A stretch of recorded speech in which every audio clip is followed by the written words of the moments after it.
Usiingie mwaka mpya kama ulivyoingia mwaka uliopita. Kama unataka matokeo mapya, hakikisha nao unafanya maamuzi mapya. Haya hapa mambo matano ya kuzingatia na kufanya unapotaka kuingia mwaka mpya.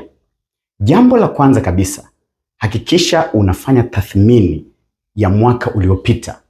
Na unapofanya tathmini, fanya kwa uaminifu. Hakikisha unaangalia, je, ni mambo gani ambayo ulikwama mwaka uliopita? Ni mambo gani ambayo hukufanya vizuri? Ni mambo gani ambayo ulifanya kwa ulegevu na unahitaji bidii mwaka huu? Unapofanya tathmini ya kweli na kwa uaminifu, hilo litakusaidia kusonga mbele zaidi. Lakini jambo la pili, hakikisha unatoa shukurani kwa Mungu wako. Unajua yako mambo ambayo mwaka uliopita ulifanikiwa. Hata kama ukufikia malengo yako kikamilifu, lakini kumbuka kuna mafanikio kiasi fulani ambayo uliyapata. Lakini wengine wamekufa, we bado uko hai, bado una nguvu. Kwa hiyo mshukuru Mungu kwa dhati. Unapomshukuru Mungu, kuna baraka za pekee ambazo zinaandamana na wewe. Jambo la tatu, hakikisha unayaweka malengo yako kwenye maandishi. Malengo ambayo hayajaandikwa huwa yanakufa kifo cha taratibu.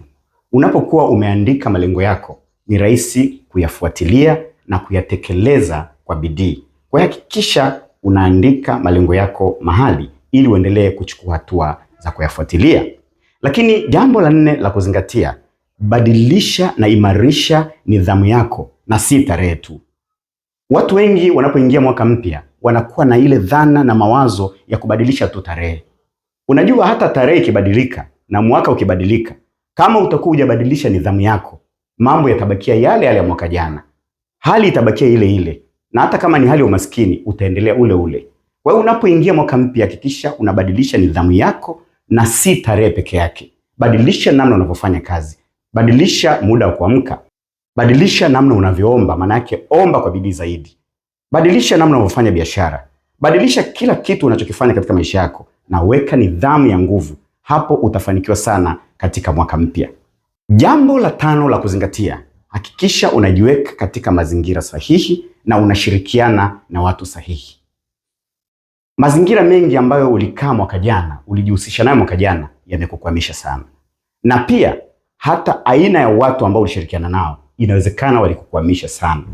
Kama unataka kufanikiwa mwaka huu ambao ni mwaka mpya, hakikisha unajiweka katika mazingira sahihi na unachagua aina marafiki ambao watakufanya usonge mbele.